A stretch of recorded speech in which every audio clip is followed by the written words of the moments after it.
శ్రీ గురుభ్యో నమః. 7వ అధ్యాయము విజ్ఞాన యోగము. ఈ అధ్యాయం యొక్క పేరు విజ్ఞాన యోగము. విజ్ఞానమనగా విశేష జ్ఞానం లేక అనుభవపూర్వకమైన జ్ఞానము.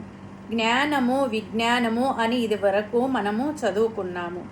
జ్ఞానం అంటే గురువుల నుండి పెద్దల నుండి విన్నది, వేద శాస్త్ర పురాణాలు చదవడం ద్వారా సంపాదించింది. ఈ జ్ఞానాన్ని ఆచరణలో పెట్టడమే విజ్ఞానం. మనం ఇప్పటిదాకా 6 అధ్యాయాలలో ఎంతో కొంత జ్ఞానం నేర్చుకున్నాము. ఇక్కడ ఆ జ్ఞానం ఎలా ఆచరణలోకి వస్తుంది అనే విషయం నేర్చుకుందాం. ఈ అధ్యాయంలో పరాప్రకృతి, అపరాప్రకృతి, సృష్టిలో ఉన్న అన్ని వస్తువులలో, జీవరాశులలో పరమాత్మ యొక్క ఉనికి, దైవీ శక్తులు, ఆసురీ శక్తులు, దేవతలు ఉపాసన, పరమాత్మ గురించి తెలిసిన వారు, తెలియని వారు ఎలా ప్రవర్తిస్తారు మొదలగు విషయాలను గురించి తెలుసుకుంటాం. 6వ అధ్యాయంలో సాధకులు పరమాత్మను శ్రద్ధాభక్తులతో ధ్యానం చేస్తే ఎటువంటి సద్గతులు పొందుతారు అనే విషయాన్ని తెలుసుకున్నాం. పరమాత్మ స్వరూప స్వభావాలను కూడా చక్కగా తెలుసుకుంటే ధ్యాన యోగం మరింత సమర్థవంతంగా చేసుకునే అవకాశం ఉంది. మనము ఇంతవరకు 6 అధ్యాయాల గురించి తెలుసుకున్నాం. భగవద్గీతను 3 భాగాలుగా విభజిస్తే 1వ అధ్యాయం నుండి 6వ అధ్యాయం వరకు కర్మ షట్కము.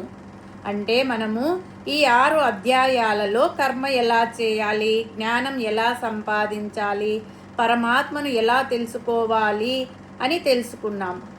కర్మ అంటే పని చేయడం అని తెలుసుకున్నాం కదా. ఫలాపేక్ష లేని కర్మ అంటే ఫలం ఆశించకుండగా ఫలాన్ని భగవంతుడికి సమర్పించే కర్మ. కర్తృత్వం లేని కర్మ, నేను చేస్తున్నాను అనే భావన లేకుండా చేసే కర్మ. నిష్కామ కర్మ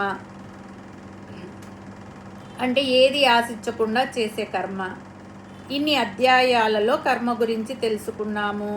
6వ అధ్యాయంలో కూడా ధ్యానం ఎలా చేయాలి, ఎలా కూర్చోవాలి అనేది తెలుసుకున్నాము. ఇలా మొదలైనవన్నీ తెలుసుకున్నాము. అందుకని ఈ 6 అధ్యాయాలకు కలిపి కర్మ షట్కము అని అంటారు. 7వ అధ్యాయం నుండి 12వ అధ్యాయం వరకు భక్తి షట్కము. 13వ అధ్యాయం నుండి 18వ అధ్యాయం వరకు జ్ఞాన షట్కము. ఈ 7వ అధ్యాయంలో 34 శ్లోకాలు ఉంటాయి. కాబట్టి భగవత్ స్వరూపమును, వారి మహిమలను, వారి అవతారాలను, దాని అనుభూతుల్ని చక్కగా తెలియచేసే అధ్యాయమే ఈ 7వ అధ్యాయం. హరి ఓం తస్సత్.